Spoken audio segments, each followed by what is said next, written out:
Robert Preston walked through his mansion's marble halls, barely noticing the expensive paintings that lined the walls. At 65, he had everything money could buy, but today, something was very wrong. His hands were shaking as he dialed his lawyer's number for the third time. "James, the suitcase is gone. $100,000 just vanished." His voice echoed through the empty house. "I had it right here in my office last night. I was going to take it to the bank this morning." The lawyer's calm voice did little to settle his nerves. "Mr. Preston, have you called the police?" No police." Robert ran his fingers through his silver hair. "The money was supposed to be off the books, you know that." He hung up and sank into his leather chair, the weight of his situation crushing down on him. The suitcase wasn't just filled with cash, it held the key to closing the biggest deal of his career. Without it, everything could fall apart. His eyes fell on the cleaning schedule posted on his desk. Rosa Martinez would be coming today. Rosa had worked for him for 15 years, keeping his massive home spotless. She was the only person besides him who had access to every room, including his private office. The thought made his stomach turn. Rosa had always been honest, hard-working, quiet. She raised her 3 kids alone after her husband died, never complained, never asked for advances on her salary. But $100,000 could tempt anyone. The doorbell rang exactly at 9, like every Tuesday. Rosa stood there in her usual navy dress, her black hair pulled back in a neat bun. Her dark eyes met his, and for a moment, Robert thought he saw something different in them. "Good morning, Mr. Preston," she said, clutching her worn purse closer to her chest. "May I speak with you before I start working?" Robert's heart pounded. "Come into my office, Rosa." They sat across from each other, the mahogany desk between them like a barrier. Rosa's hands trembled as she opened her purse. Robert held his breath. She pulled out a familiar black suitcase. "I found this last night when I was cleaning. I didn't open it at first, but it fell and—" Her voice trailed off. Robert stared at the suitcase, relief flooding through him, but Rosa wasn't finished. "There's something I need to tell you, Mr. Preston." She straightened her back, looking more determined than he'd ever seen her. "I know what's in this suitcase, and I know it's not legal money." The air in the room seemed to freeze. Robert's relief turned to ice in his veins. "I've worked for you. For 15 years, Rosa continued. "I've seen things, heard things, I never said anything, but now—" She took a deep breath. "I want to make a deal." Robert's fingers gripped the arms of his chair. "A deal? My son Miguel, he's brilliant. He got accepted to Harvard Medical School, but we can't afford it, even with scholarships." Rosa's eyes filled with tears, but her voice stayed steady. "I want you to pay for his education. All of it." Robert's mind raced. Medical school would cost hundreds of thousands. But if word got out about the money, about where it came from— "Why should I trust you?" he asked. Rosa placed the suitcase on his desk. "Because I could have disappeared with this money last night. I could have changed our lives forever. Instead, I'm here, making an honest deal. You help my son become a doctor, and I keep being the same loyal housekeeper I've always been." Robert looked at Rosa, really looked at her, for the first time in 15 years. He saw the calluses on her hands from years of cleaning, the dignity in her posture, the hope and fear fighting in her eyes. "You've thought about this," he said slowly, "all night." Rosa's hands were steady now. "I know it's a lot to ask, but Miguel, he could help so many people as a doctor. Isn't that worth more than what's in this suitcase?" The morning sun streamed through the office windows, casting long shadows across the floor. Robert reached for the suitcase, opened it, counted. The money. Every dollar was there, neatly stacked, waiting. His world had tilted on its axis. The woman he'd barely noticed for 15 years held his fate in her hands. And she wasn't asking for the money. She was asking for a future, for her son, for something bigger than both of them. Robert closed the suitcase and looked at Rosa. In that moment, he saw more than his housekeeper. He saw a mother fighting for her child's dreams. He saw someone who chose honesty when dishonesty would have been easier. He saw a strength he wished he had. "Tell me about Miguel," he said finally. "Tell me everything." "About this boy who wants to be a doctor." Rosa's smile broke through like sunshine after rain. As she began to talk about her son, Robert realized that maybe, just maybe, this wasn't just about saving himself from scandal. Maybe it was about something more. Something that all his millions had never bought him. Redemption. Rosa's hands shook as she drove her old Toyota Corolla home that evening. The streets of the wealthy neighborhood where she worked faded into the more modest area where she lived. Her small house, with its peeling paint and crooked mailbox, looked even smaller than usual. Miguel was waiting at the kitchen table, surrounded by college brochures and scholarship letters. At 18, he looked so much like his late father that it made Rosa's heart ache. His dark eyes lit up when she walked in. "Mom, I didn't expect you home so early." He quickly tried to hide a rejection letter under the pile of papers. "I saw that," Rosa said, sitting down heavily in the chair across from him. "Another scholarship said no." Miguel's shoulders slumped. "They said I'm qualified, but there just isn't enough funding. Maybe I should wait a year, try to save up money." "No." Rosa reached across the table and took his hand. "Miguel, something happened today, something that's going to change everything." As she told him about Mr. Preston and the deal she'd made, Miguel's expression changed from confusion to shock to worry. "Mom, that money, it sounds dangerous. What if you get in trouble?" "I've cleaned that house for 15 years, Rosa said firmly. "I know things about Mr. Preston that could ruin him. But I also know he's not an evil man, just complicated. And now he's going to help you become a doctor." But even as she reassured her son, doubt crept into Rosa's mind. She hadn't told Miguel everything, like how she'd seen Mr. Preston meeting with strange men late at night, or the suspicious phone calls she'd overheard while cleaning. The suitcase full of money was just the tip of the iceberg. Across town, in his luxurious penthouse office, Robert Preston was having his own crisis of conscience. His business partner, Victor Kane, paced the room like a caged tiger. "You did what?" Victor's face was red with anger. "You're going to pay for some maid's kid to go to medical school. Have you lost your mind, Robert?" "She found the money, Victor. She could have taken it and run. Instead, she brought it back." Victor slammed his hand on the desk. "She's blackmailing you. We should fire her, threaten her with theft charges if she talks." "No." Robert's voice was firm. "I made a deal. And maybe it's time we started doing things differently." Victor's eyes narrowed. "Different? Our whole empire is built on doing things our way. The money laundering, the offshore accounts, the bribes, it's all connected. You start pulling one thread, and the whole thing could unravel. I'm tired." "Victor, tired of looking over my shoulder, tired of deals made in shadows." Robert walked to the window, looking out at the city lights. "This maid, Rosa, she showed me something today, integrity. Real integrity, not the fake kind we pretend to have." "You're becoming soft," Victor spat. "What's next? Will you confess all our sins to the FBI?" "Of course not. But Miguel's education, that's something good we can do, something real." Victor grabbed his coat. "I need time to think. Don't do anything stupid, Robert. Remember, if you go down, we all go down." After Victor left, Robert poured himself a drink and thought about Rosa. There was something about her quiet strength that had shaken him to his core. For the first time in years, he felt something he'd almost forgotten: hope.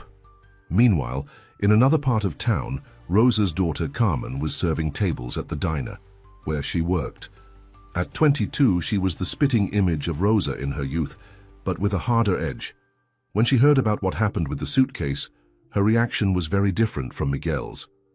"Mom, this is our chance," Carmen said during her break, keeping her voice low.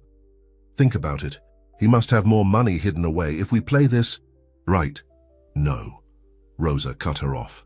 "This isn't about getting rich, Carmen.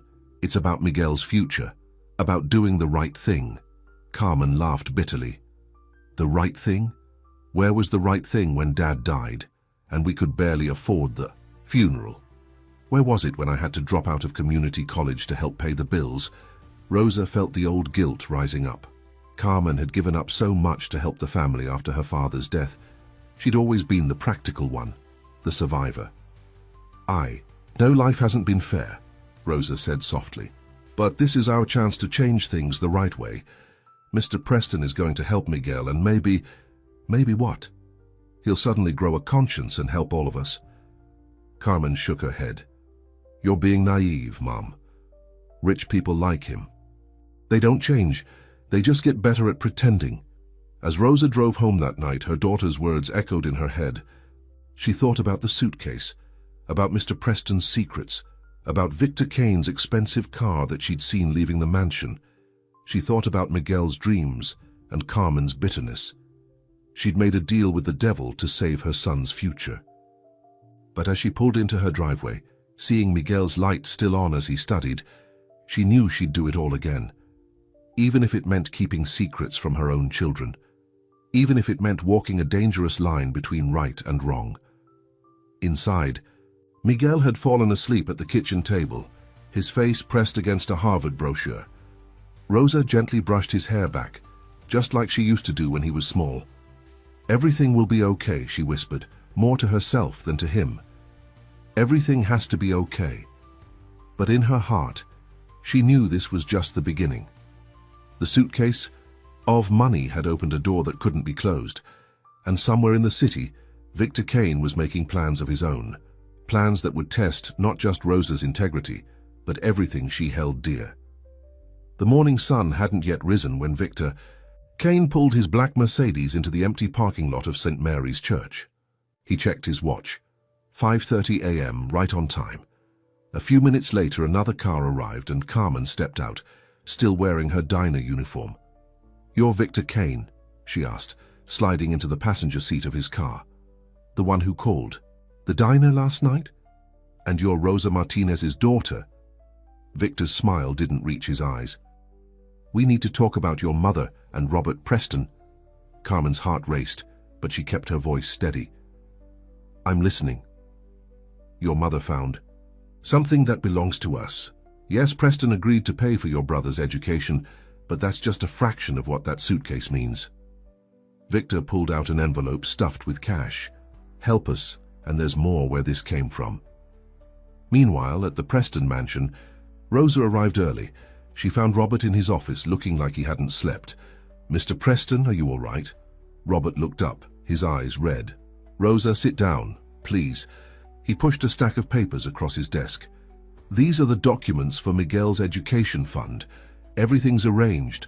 Harvard Medical School, living expenses, books. It's all covered." Rosa's hands trembled as she touched the papers. "Thank you, Mr. Preston. I don't know what to say." "Don't thank me yet." Robert's voice was heavy. "Victor Kane came to see me last night. He's not happy about our arrangement." "What does that mean?" "It means you need to be careful. Victor isn't like me. He doesn't believe in second chances or redemption." Robert leaned forward. "Rosa, maybe you should take some time off. Go visit family somewhere far from here." Rosa straightened her back. "I don't run from problems, Mr. Preston. Never have, never will." Across town, Miguel was having breakfast with his girlfriend, Sarah Chen, at their favorite coffee shop. Sarah's father owned a successful chain of restaurants, and she'd never known the kind of hardship Miguel's family faced. "I still can't believe it," Sarah said, stirring her latte. "A complete stranger is paying for your medical school?" Miguel shifted uncomfortably. He hadn't told her the whole truth about the suitcase. "Mr. Preston has known my mom for years. He's not really a stranger. Still, it's like a fairy tale." Sarah squeezed his hand. "I'm so happy for you, Miguel. Now we can both go to Boston. Everything's falling into place." But Miguel couldn't shake the worry in his gut. Last night he'd overheard his sister Carmen on the phone talking in whispers, something about meeting someone, about making things right. Carmen had always been the wild one, the one who thought the world owed her something. At the diner, Carmen counted the money Victor had given her, $5,000 just for keeping an eye on her mother and reporting back to him. It seemed too easy. But Carmen had learned long ago that nothing in life was really easy. She thought about Miguel, about how proud everyone was of their perfect son. No one ever looked at Carmen that way. No one saw how hard she worked, how many dreams she'd given up. Well, now it was her turn to get ahead. Rosa spent the morning cleaning the mansion's many rooms, her mind racing. Every sound made her jump. Was it Victor Kane coming to threaten her? Was it the police? She'd seen too many suspicious meetings in this house, heard too many dangerous conversations. In his office, Robert made a decision. He picked up the phone and dialed a number he'd sworn never to use. "Agent Phillips, this is Robert Preston. I think it's time we talked." The FBI agent on the other end was silent for a moment. "I was wondering if you'd ever call, Mr. Preston. Shall we meet?" "Not yet. I need to protect someone first. A woman named Rosa Martinez and her family. The housekeeper." Agent Phillips sounded surprised. "We know about her. We've been watching your house for months, Preston. We know everything." Robert's blood ran cold. "Everything?" "Almost everything, but we need proof, hard evidence, and we need someone on the inside willing to talk." Before Robert could respond, his office door burst open. Victor Kane stood there, his face twisted with rage. "I knew it." Victor held up his phone, recording. "I knew you'd crack eventually. Try to save your own skin." Robert reached for his desk drawer, where he kept his gun, but Victor was faster. The sound of the gunshot echoed through the mansion. Rosa was dusting the library when she heard it. She ran toward Robert's office, her heart pounding. Through the glass doors, she saw Robert slumped over his desk, blood spreading across his expensive shirt. Victor Kane turned toward her, gun still in hand. But Rosa wasn't alone. Carmen stepped out from behind Victor, her face pale. "Mum, what are you doing here?" "You're supposed to be cleaning upstairs." Victor's eyes darted between mother and daughter. "You know each other." Rosa's world spun as she realized the truth. Her own daughter had been working with Victor Kane. The daughter she'd sacrificed everything for had betrayed her. "Carmen," Rosa's voice broke. "What have you done?" The sound of sirens filled the air. Someone had called the police. Victor grabbed Carmen's arm. "We need to go now!" But Carmen pulled away. For the first time, she saw Victor Kane for what he really was. Not a powerful businessman offering her a way out, but a desperate criminal who just shot a man in cold blood. "Mom," Carmen whispered. "I'm sorry, I didn't know, I didn't think." Rosa pulled her daughter close, shielding her as police cars screeched to a halt outside the mansion. In Robert's office, the phone was still off the hook, Agent Phillips's voice calling out from the other end. The morning sun streamed through the windows, painting the scene in harsh light. Blood on the carpet, a gun on the floor, a mother holding her daughter, and a man who'd tried to change too late lying very still at his desk. In the distance, Miguel was just leaving the coffee shop with Sarah, unaware that his family's world was about to change forever. The fairy tale of his medical school dreams was about to collide with a nightmare none of them could have imagined. The emergency room at St. Vincent's Hospital buzzed with activity as doctors rushed Robert Preston into surgery. Rosa sat in the bewitched waiting room, her cleaning uniform still spotted with his blood. Carmen huddled next to her, looking smaller and younger than her 22 years. Neither of them spoke. Detective Maria Santos approached them, her badge glinting under the fluorescent lights. "Mrs. Martinez, I need to ask you a few more questions about what happened." Rosa squeezed Carmen's hand before standing up. They walked to a quieter corner of the waiting room. "Victor Kane," Rosa said quietly. "He shot. Mr. Preston, I saw everything." "And your daughter?" Detective Santos glanced at Carmen. "What was her involvement?" Rosa's throat tightened. "She made a mistake. Victor Kane manipulated her. She didn't know what he was planning." Before the detective could respond, Miguel burst through the emergency room doors, still wearing his Harvard Medical School acceptance letter t-shirt that Sarah had made for him. His face went pale when he saw the blood on his mother's uniform. "Mom." "Carmen, what happened?" "Sarah's dad called me, said something about a shooting at the Preston mansion." Detective Santos stepped away, giving the family space. Miguel looked between his mother and sister, confusion turning to understanding, then to horror. "Carmen, what did you do?" he whispered. Carmen couldn't meet his eyes. I thought I was finally going to get my chance." Victor Kane said, "He could help me go back to school, start my own business. He just wanted information about Mom and Mr. Preston. Information that almost got him killed." Miguel's voice rose, drawing stares from other people in the waiting room. "Miguel," Rosa said sharply. "Not here, not now." A doctor approached them, still wearing surgical scrubs. "Mrs. Martinez, Mr. Preston is asking for you." Rosa followed the doctor to the recovery room. Robert Preston lay in the hospital bed, looking pale but alive. The bullet had missed his vital organs. Rosa, his voice was weak. Did they catch Victor? No. He escaped during the chaos. The police are looking for him. Robert tried to sit up but winced in pain. Listen carefully. In my office, behind the painting of the sailboat, there's a safe. The combination is your first day of work at the mansion, month, day, year. Everything's there. Documents, recordings, proof of everything Victor and I did. Rosa's eyes widened. You remembered the exact day I started working for you? A faint smile crossed Robert's face. 15 years ago, the day someone honest walked into my dishonest life. He gripped her hand. Take the evidence to Agent Phillips at the FBI. But first, get your family somewhere safe. Victor won't stop coming after you. Meanwhile, in the hospital parking lot, Sarah Chen paced nervously by her car. She'd driven Miguel to the hospital but couldn't bring herself to go inside. Her father's words echoed in her head. The Martinezes are trouble, he'd said. That family is mixed up in something dangerous. I don't want you involved. Sarah's phone buzzed, a text from her father. Come home now. We need to talk about your future. Inside, Carmen had finally stopped crying. She watched her brother talking quietly with Detective Santos, probably telling her everything he knew. Miguel, the perfect son, doing the right thing as always. He hates me now, Carmen whispered when Rosa returned. Your brother doesn't hate you. Rosa sat between her children.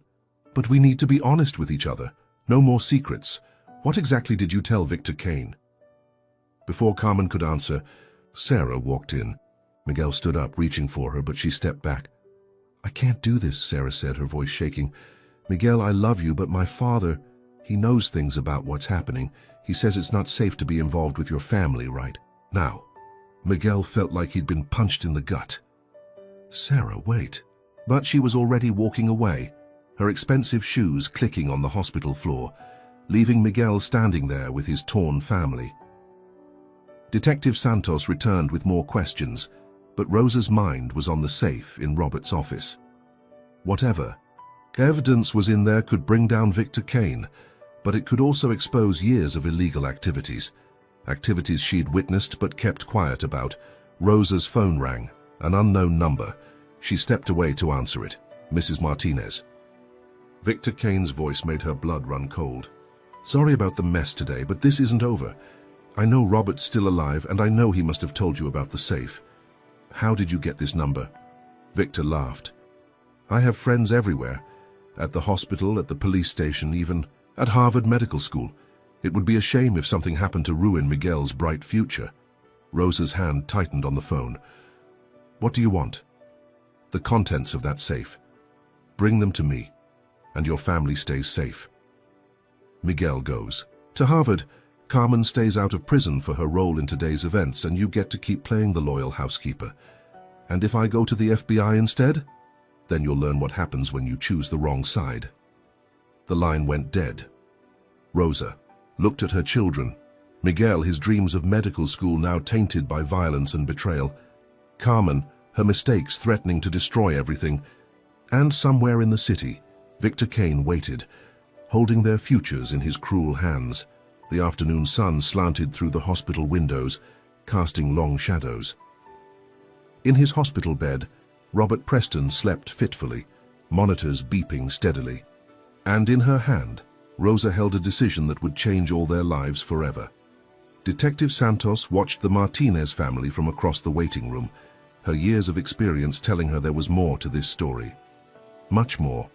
And somewhere in the city, Sarah Chen sat in her father's expensive car, crying as she deleted Miguel's number from her phone. Knowing her father's connections to Victor Kane meant she could never see him again. Rosa pulled her old Toyota into the empty parking lot of the Preston mansion just as the sun was setting. Yellow police tape fluttered in the evening breeze. She used her key to enter through the service entrance, her heart pounding with every step.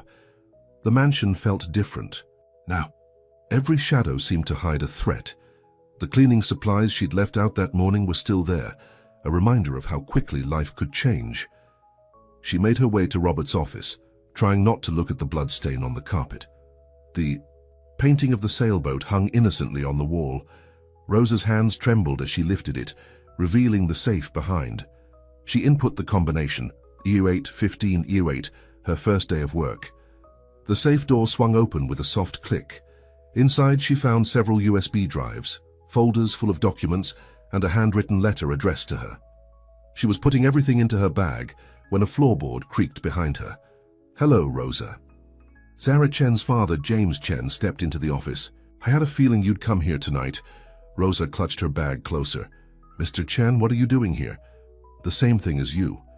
He moved closer, his expensive suit out of place in the crime scene.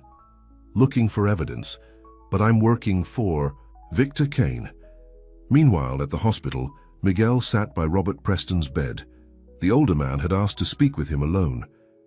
"You remind me of myself at your age," Robert said weakly. "Ambitious, smart, ready to change the world. But I made choices that turned me into someone else, someone who cared more about money than people." Miguel shifted uncomfortably. "Why are you telling me this?" "Because right now your mother is probably at my house, getting evidence that could destroy a lot of powerful people. Including Victor Kane, including James Chen." Miguel's head snapped up. "Sarah's father, what does he have to do with this?" Robert's monitors beeped steadily. "James Chen launders money through his restaurant chain. He's been working with Victor for years. That's why Sarah broke up with you today. Her father made her." At the mansion, Rosa faced James Chen, her mind racing. "How long have you been working with Victor?" "Long enough to know everything about you, Rosa. About Miguel's dreams of becoming a doctor. About Carmen's desperation to prove herself." James smiled, but it didn't reach his eyes. "My Sarah was never going to end up with your son. Surely you understood that." Rosa thought of Miguel's heartbreak, of Sarah's tears in the hospital. "You forced them apart. I protected my daughter from your mess of a family." James held out his hand. "Now give me what's in that bag." Back at the hospital, Carmen paced the waiting room, unable to sit still. Detective Santos watched her from the nurse's station. "Something's wrong," Carmen said suddenly. "Mum should have called by now." The detective checked her watch. "Your mother went to the mansion. She said she needed to get something from Mr. Preston's office, something important." Carmen's voice shook. "Please, you have to help her." Detective Santos was already reaching for her radio when her phone buzzed. A text from an unknown number contained a video, surveillance footage from inside the Preston mansion. Live feed. She could see Rosa Martinez facing off against a well-dressed Asian man. "That's James Chen," Carmen gasped, looking over the detective's shoulder. "Sarah's father." In Robert's hospital room, Miguel was trying to process everything. So all this time, Sarah's family was part of it, Robert finished. "But James Chen is just the tip of the iceberg. The evidence in my safe, and it goes all the way to the mayor's office, to judges, to people who can make anyone disappear." Miguel pulled out his phone. "I'm calling the police." "No!" Robert grabbed his arm with surprising strength. "Victor has people inside the police department. Call Agent Phillips at the FBI. His number is in my phone." But when Miguel reached for Robert's phone on the bedside table, he found it was dead. At the mansion, Rosa took a step back from James Chen. "If you work for Victor, you know what he's capable of. He shot Mr. Preston in cold blood." "And Robert Preston deserved it," James spat. "He was going to betray us all, just like you're betraying us now." "I'm not betraying anyone. I'm protecting my children." James laughed coldly. "By ruining their lives? Miguel can forget about Harvard if you don't give me those files. And Carmen? With her connection to Victor Kane, she'll go to prison for years." Rosa's back hit the wall. She could feel the USB drives and documents pressing against her through the bag. 15 years of secrets. 15 years of looking the other way while cleaning up after powerful men's crimes. "My daughter loved your son," James said, his voice softening. "But love isn't enough in our world, Rosa. Power is what matters. Money is what matters. Give me the evidence, and your children can have both." Outside the mansion, police cars approached silently, their lights off. Detective Santos had called for backup, but she'd been careful about who she contacted. If Victor Kane really had people inside the department, in the hospital parking lot, Carmen jumped into her old Honda, Miguel right behind her. They'd seen the surveillance footage on Detective Santos's phone. They knew their mother was in danger. "This is all my fault," Carmen said as she sped through yellow lights. "I never should have trusted Victor Kane." Miguel gripped the dashboard. "It's all our fault. We all wanted something so badly we couldn't see what was really happening."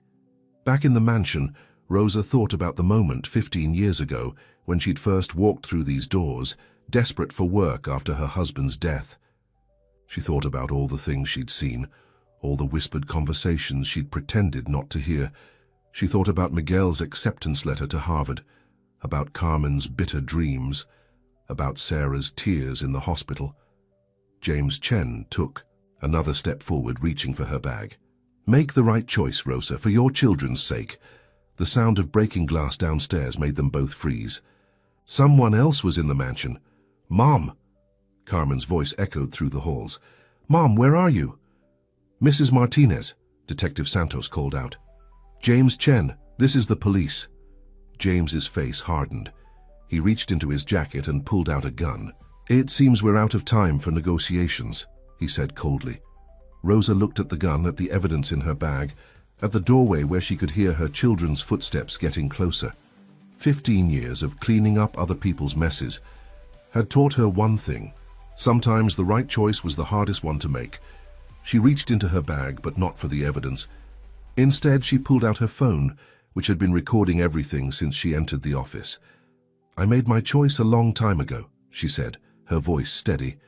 "When I taught my children that honesty matters more than money, that love matters more than power." James Chen's finger tightened on the trigger just as Miguel and Carmen appeared in the doorway. Detective Santos right behind them, her gun drawn. The night air filled with the sound of sirens, and in his hospital bed, Robert Preston opened his eyes, somehow knowing that the truth he'd hidden for so long was finally about to come to light. Time seemed to stop in Robert Preston's office. James Chen's gun pointed at Rosa, Detective Santos's gun pointed at James, and Miguel and Carmen, frozen, in the doorway. The evidence that could destroy so many powerful people sat in Rosa's bag, heavy with secrets. "Drop the gun, Mr. Chen," Detective Santos commanded. "It's over." But James Chen's eyes had the desperate look of a man with nothing left to lose. "You don't understand. If this evidence gets out, everything I built, everything I protected my daughter from, it all falls apart." "Dad?" Sarah's voice came from behind Miguel and Carmen.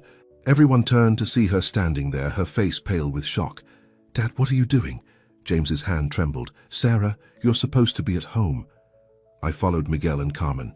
Sarah's voice shook. I couldn't just walk away, not without knowing the truth." The sound of footsteps thundered up the mansion's stairs. FBI agents in tactical gear swarmed into the office, led by Agent Phillips. "FBI, everyone down!" In the chaos that followed, several things happened. At once, James Chen dropped his gun, falling to his knees. Sarah ran to him, sobbing.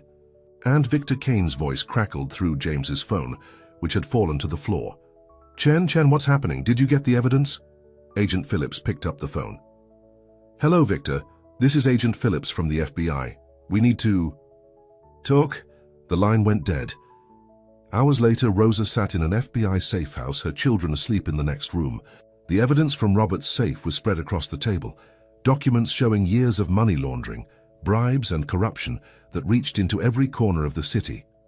"You did the right thing," Agent Phillips said, sorting through the files. "This is enough to bring down Victor Kane's entire operation. James Chen's restaurants, the corrupt police officers, even the mayor's office." Rosa looked at her hands. Hands that had cleaned floors and windows, hands that had comforted her children, hands that now held the power to destroy so many lives. "What about my daughter?" she asked. "Carmen's involvement with Victor Kane, she came forward voluntarily," Agent Phillips assured her. "And her recorded conversations with Kane will help us build our case. She'll have immunity." At the hospital, Robert Preston was giving his official statement to another FBI agent. His nurse, Linda, tried to make him rest, but he insisted on telling. Everything. I started small, he explained. Just a few questionable deals. Then Victor Kane showed me how much more we could make if we didn't play by the rules. Before I knew it, I was in too deep to get out. The agent looked up from his notepad. What changed? Robert smiled weakly. A cleaning lady who returned a suitcase full of money, who reminded me that integrity isn't something you can buy. Across town, in a holding cell, James Chen sat with his head in his hands. Sarah watched him through the glass, Miguel standing supportively beside her. I thought I was protecting you, James said when they entered. Everything I did, all the deals with Victor Kane, it was to give you a better life than I had. Sarah wiped tears from her eyes. By breaking the law, by threatening Miguel's mother, by becoming someone I can't even recognize. Miss Chen, a federal marshal interrupted. Your father is being transferred to federal custody. You'll need to say goodbye. Miguel took Sarah's hand as she hugged her father one last time. James looked, had Miguel over his daughter's shoulder. Take care of her, he said softly. Do better than I did. Meanwhile, Carmen sat in an FBI interview room, telling everything she knew about Victor Kane's operation. Every meeting, every conversation, every detail she'd observed during her brief time as his informant. He liked to meet early in the morning, she explained, usually at St. Mary's Church. He said no one would suspect anything happening there. The FBI agent nodded. And the money he paid you? Carmen pulled out an envelope. $5,000. I never spent it. I wanted to, but I couldn't. Not after I saw what he did to Mr. Preston. In another part of the city, Detective Santos and her team raided Victor Kane's empty mansion. They found his safe open and empty, his computers wiped clean. But on his desk, they found something interesting. A one-way plane ticket to a country with no extradition treaty. He's running, Detective Santos said into her radio. Alert all airports and private airfields. Back at the safe house, Rosa finally allowed herself to rest. The weight of 15 years of secrets had been lifted from her shoulders. But new worries took their place. Agent Phillips had promised protection, new identities if necessary. Miguel's acceptance to Harvard was secure. Robert Preston had made sure of that before everything fell apart. But their old life, their home, their sense of safety, all of that was gone. Rosa looked out the window at the city lights. Somewhere out there, Victor Kane was planning his escape. Somewhere, corrupt officials were destroying evidence and calling their lawyers. And somewhere, honest people were finally getting a chance at justice. Her phone buzzed. A text from Robert Preston. Thank you for teaching me it's never too late to do the right thing. In the next room, she could hear Miguel and Carmen talking softly. Despite everything, they were closer now than they'd been in years. Crisis had torn down the walls between them. Sarah had gone home to pack some things. The FBI wanted her. Family under protection, too, at least until Victor Kane was caught.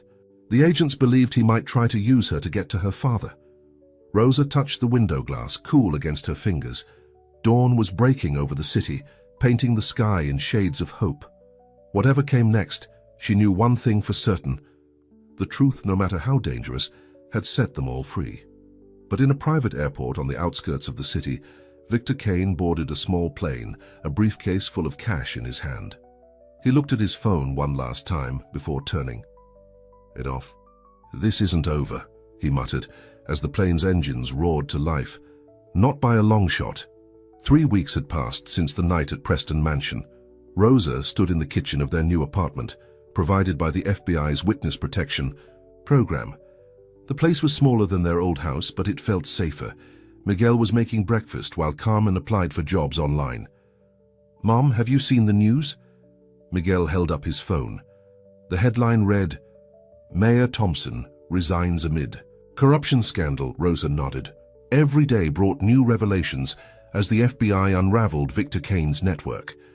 Judges stepping down, police officers suspended, business executives arrested. The city was going through a massive cleanup. The doorbell rang, making them all jump. Even after 3 weeks, loud noises and unexpected visitors still set them on edge. Agent Phillips stood at the door with Detective Santos. We found him, Detective Santos said without preamble. Victor Kane, he's in Singapore. Can you arrest him? Carmen asked, joining them at the door. Agent Phillips shook his head. No extradition treaty, but we've frozen his accounts. He's trapped there with whatever cash he carried out. At St. Vincent's Hospital, Robert Preston was finally being discharged. The gunshot wound had healed, but he looked older, more tired. His lawyer waited with a wheelchair while a nurse reviewed his discharge instructions. Mr. Preston, the nurse said, you have a visitor. Sarah Chen stood in the doorway, looking uncertain. Can we talk? Robert gestured for his lawyer to give.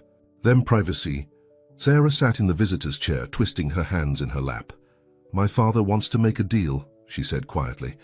He's willing to testify against Victor Kane's entire organization. He asked me to talk to you first. Robert leaned back in his hospital bed. Why me? Because you were the only one who tried to make things right. Sarah's eyes filled with tears. Dad says he wants to do what you did, to stop running from the truth.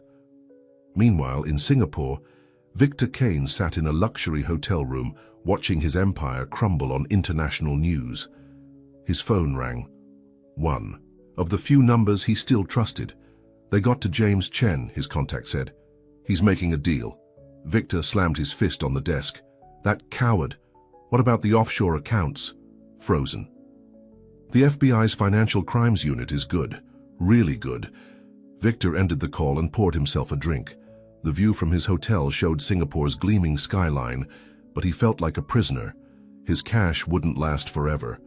Back in the safe, House Rosa received an unexpected call from Linda, Robert's nurse. Mrs. Martinez, Robert's being discharged today, but he's refusing to go to the rehabilitation facility. He says he'll only accept home care if you're the one providing it. Rosa sat down heavily. Me, but I'm just a housekeeper. He says you're the only person he trusts. He's offering triple your old salary. Carmen, who had been listening, touched her mother's arm. Mom, you can't go back there. It's not safe.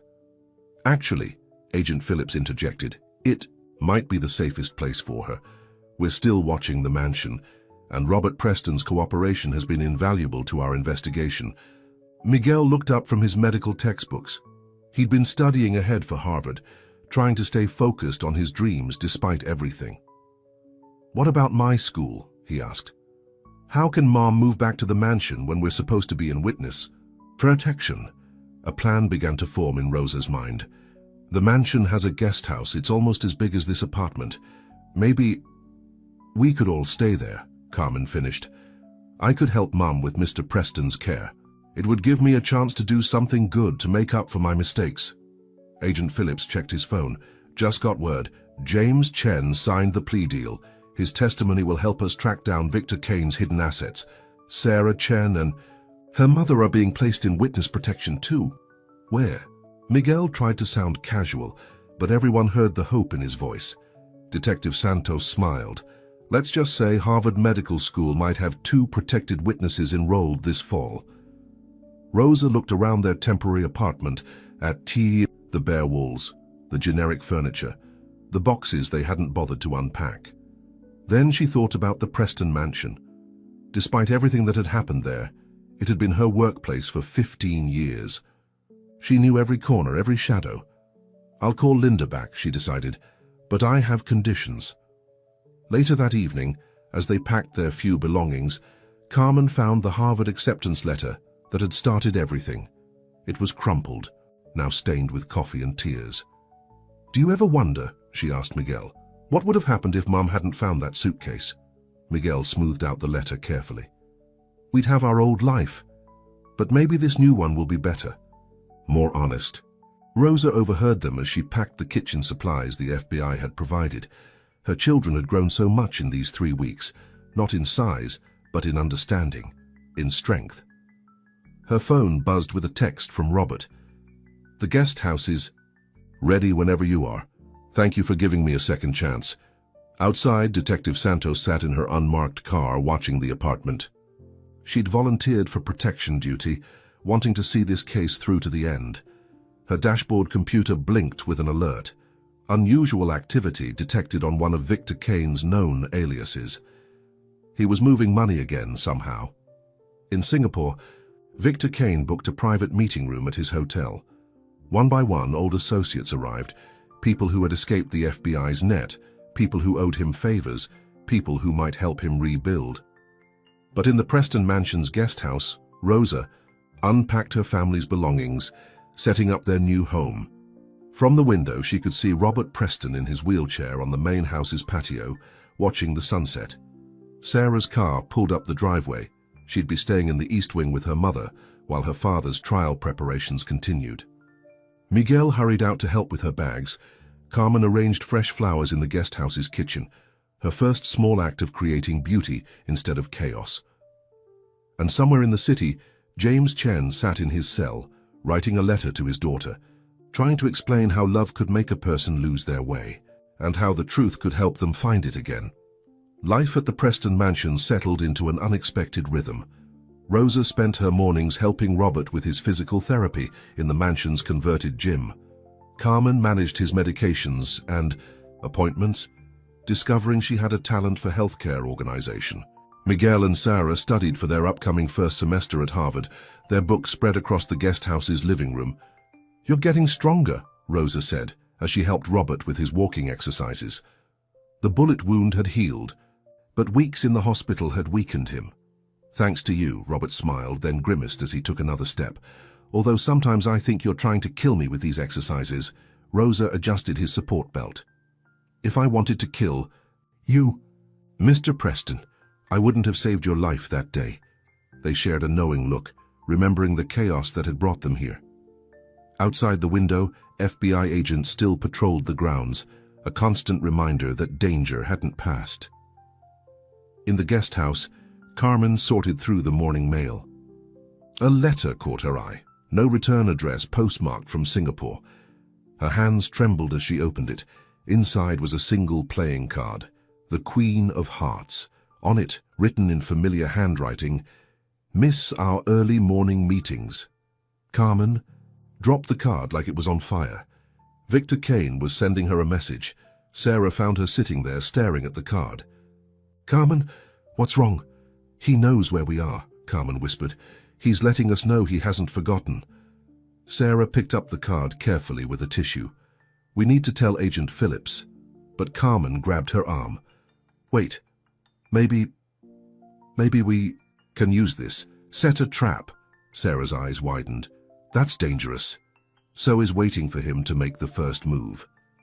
In Singapore, Victor Kane sat in his hotel's rooftop bar, watching the sunset with a beautiful woman.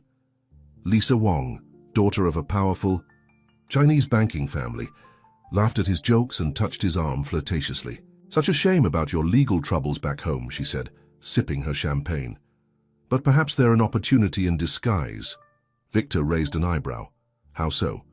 "My family's banks have experience with complicated situations, and we're always looking for strategic partners."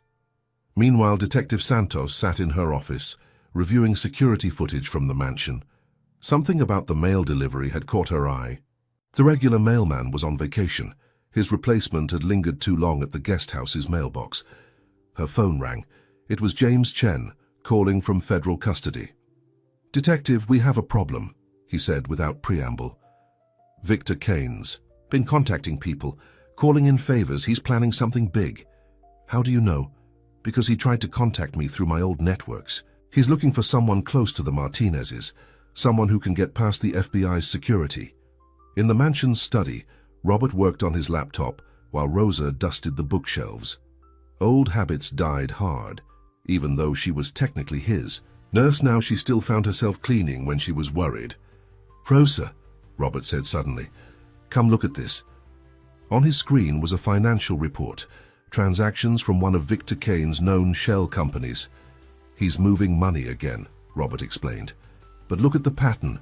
It's the same one we used. To use for what? For hiring specialists, people who could solve problems." Rosa's hand went to her throat. "You mean he's hiring someone to come after us?" In the guest house, Miguel and Sarah took a break from studying. They sat on the patio, watching the sunset, trying to pretend they were just two normal college students in love. "Sometimes I forget," Sarah said, leaning against him. about everything that happened, about my father in jail, about Victor Kane. Then something reminds me, and it all comes crashing back. Miguel squeezed her hand. We'll have a new life in Boston, away from all this.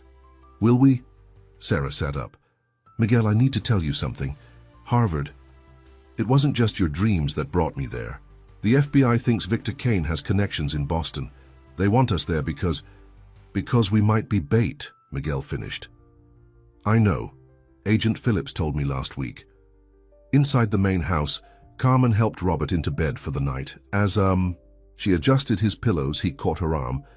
You got something in the mail today, he said. Something that scared you. Carmen stepped back.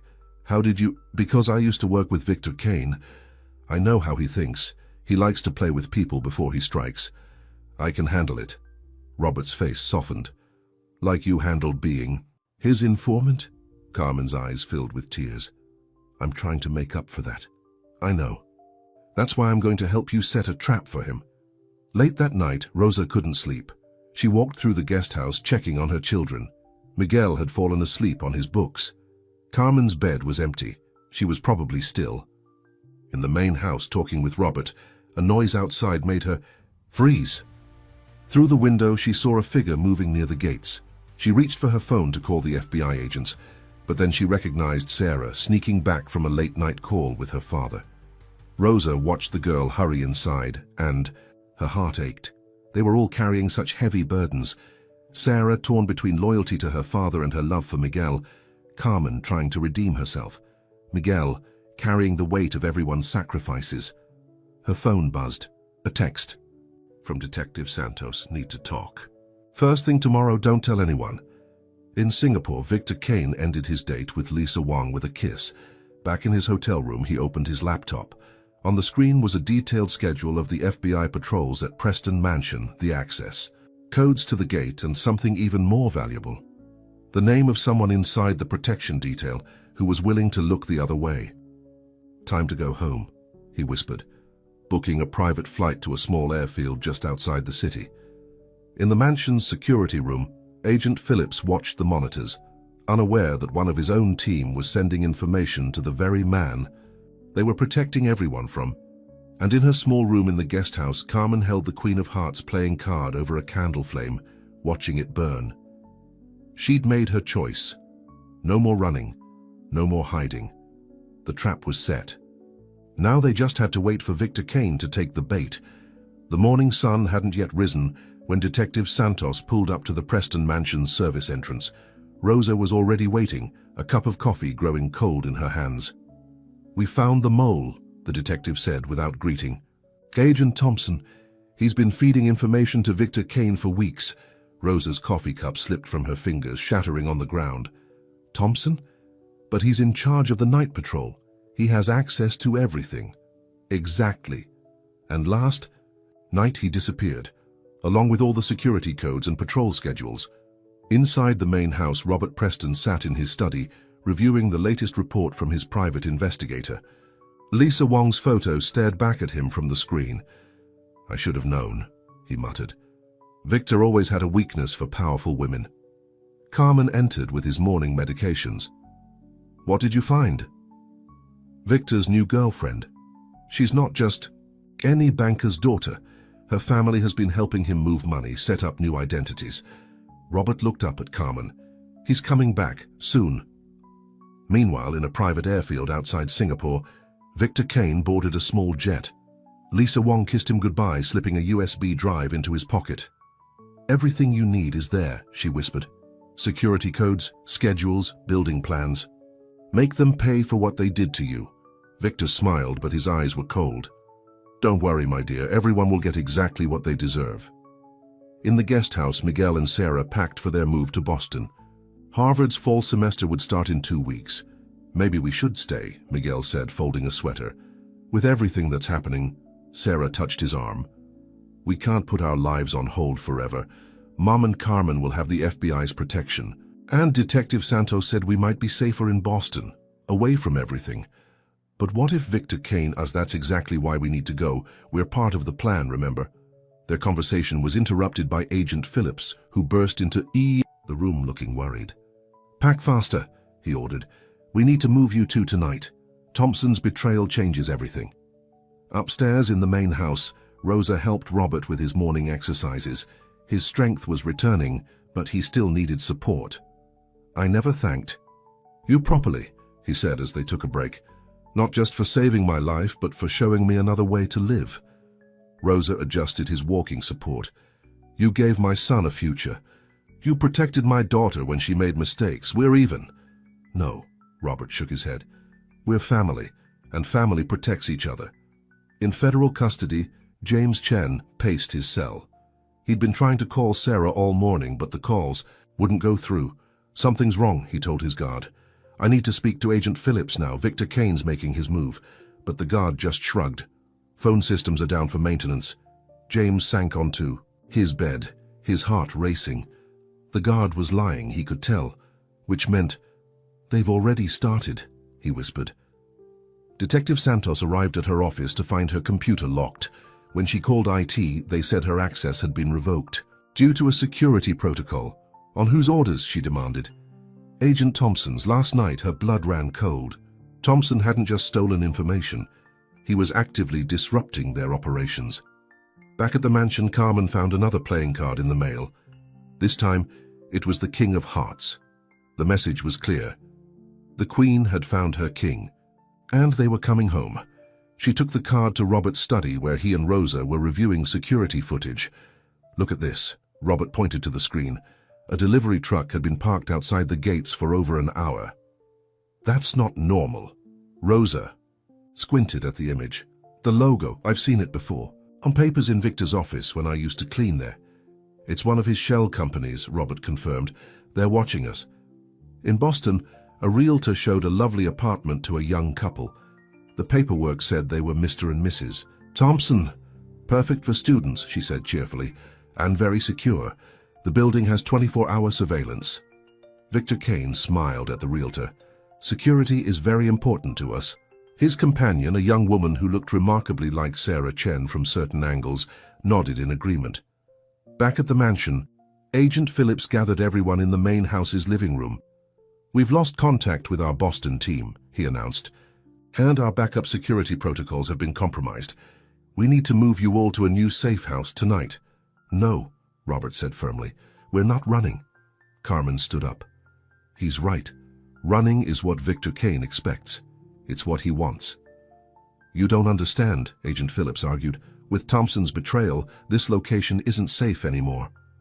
"Nowhere is safe," Rosa said quietly. "As long as Victor Kane is out there, we'll always be looking over our shoulders. Unless we end this," Robert finished. "Here, on our terms." Sarah gripped Miguel's hand. "What about Boston?" "That was never really the plan, was it?" Miguel looked at Agent Phillips.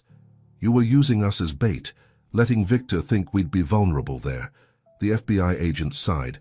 "We needed him to make a move, to come out of hiding." "Well, he's making his move." Carmen held up the King of Hearts card. "But not in Boston. He's coming here." Detective Santos burst into the room. "My police access has been revoked. Thompson's locked down all our communication channels. We're on our own." Robert wheeled himself to the window. The delivery truck was still there watching. "Good," he said. "Let them watch. Let them think they have us trapped." Rosa looked at her children. Miguel, who had given up a normal college experience to help trap a criminal. Carmen, who had turned her mistake into strength. And Sarah, who chose love over family loyalty. "What's the plan?" she asked Robert. He smiled, and for a moment she saw the shrewd businessman he used to be, but tempered now with something new. Wisdom, maybe, or redemption. Victor Kane thinks he knows. This house knows us. But he's about to learn that everything has changed, starting with the people he thought he could control. Outside, the sun set over the mansion. The delivery truck's engine started, its surveillance shift ending, another beginning. In his private jet somewhere over the Pacific, Victor Kane studied building plans and security codes, unaware that he was flying into a trap, and in Robert's study they gathered to plan their last stand. Not as victims or witnesses, but as a family forged in secrets and sacrifice, in betrayal and redemption. The final game was about to begin. The Preston mansion stood dark against the night sky. From the outside, it looked deserted. No lights, no movement, no signs of the FBI protection that had guarded it for weeks. The perfect target. Victor Kane watched from the delivery truck, his expensive suit replaced by tactical gear. Beside him, Agent Thompson checked his weapon. "All the security systems are disabled," Thompson reported. "No response from the FBI. Teams, when I called in the evacuation order, they must have run." Victor smiled coldly. Cowards. Always. Running. Inside the mansion, Robert Preston sat in his wheelchair in the darkened study, Rosa standing beside him. They watched through the security cameras as Victor's team approached the gates. 5 men, Rosa counted, plus Thompson. "Just like old times," Robert said quietly. Victor always liked a small team for personal revenge. In the guest house, Carmen helped Miguel and Sarah into bulletproof vests, courtesy of Detective Santos's SWAT connections. "Remember the plan," Carmen whispered. "No heroes, no risks." Sarah checked her phone one last time. A message from her father in federal custody. "Stay safe, I love you." Detective Santos crouched in the mansion's wine cellar with 3 trusted officers. They'd entered through the old tunnel system Robert had shown them, a remnant from Prohibition days that wasn't on any official plans. "Team 2 in position," she radioed softly. Agent Phillips responded from his position in the attic. "Team 1 ready." Victor Kane's team reached the front door. No alarms, no lights, no response. Thompson entered his old security code, and the door clicked open. "Too easy," Victor muttered, but his desire for revenge overpowered his caution. "Martinez. Family first, then Preston." They moved through the dark house like shadows, weapons ready. Thompson led them toward the guest house. "Wait," Victor held up his hand. "Preston's study, I want to check something." The study door was closed. Victor nodded to Thompson, who kicked it open. Robert sat there in his wheelchair, silhouetted against the window. "Welcome home, Victor," he said calmly. Victor raised his gun. "You're supposed to be running." "I'm done running." Robert's voice was steady. "We all are." Victor laughed. "We? You mean your little family of witnesses? The maid and her criminal daughter. Your empire is gone, Robert. Your money, your power. I'm taking it all back." "You still don't understand." Robert wheeled himself forward. It was never about the money. Suddenly the lights blazed on. Victor spun around to find Detective Santos and her team emerging from hidden positions, weapons drawn. "FBI, drop your weapons." But Victor was too quick. He grabbed Robert from the wheelchair, using him as a shield. "Back off," he shouted, "or the cripple dies." "That's your problem, Victor," Rosa's voice came from behind a bookshelf. "You never paid attention to the help." She stepped out, holding a familiar black suitcase. Victor's eyes went wide. "The money?" "No." Rosa opened the case, revealing recording equipment. The truth. Every conversation, every deal, every crime, recorded over 15 years of cleaning your office. "And backed up to federal servers," Agent Phillips added, appearing in the doorway. Victor's men began to lower their weapons, but Thompson made a desperate move. He grabbed Rosa, pressing his gun to her head. "Nobody move, Mum!" Carmen's voice rang out. Victor smiled. "Ah, the prodigal daughter. Come to watch your mother die like I watched my empire fall." But Carmen wasn't looking at Victor. She was looking past him at Sarah Chen, who had slipped into the room through a servant's entrance. Sarah held up her phone. "Hi, Dad. Are you getting all this?" On the screen, James Chen's face was grim. He was surrounded by federal agents, live streaming everything. "I'm not just getting it," James said. "Every law enforcement agency in the country is watching, including the Singapore authorities, who are very interested in your new girlfriend's family bank." Victor's grip on Robert loosened slightly. "You're bluffing." "No bluff." Miguel stepped into view, holding a laptop. "Sarah's father gave up everything. Accounts, contacts, evidence. Even your private airfield landing permits for tonight." Thompson's hand trembled. "Victor, what do we do?" But Victor Kane wasn't listening. He was looking at Robert Preston, seeing for the first time not a weak, wounded man in a wheelchair, but someone who had found strength in redemption. "It's over, Victor." Robert said softly. Let it go. For a moment, no one moved. Then Thompson's gun clattered to the floor. He released Rosa, falling to his knees. Victor made one last desperate move, turning his gun towards Sarah. But before he could fire, Carmen tackled him from behind.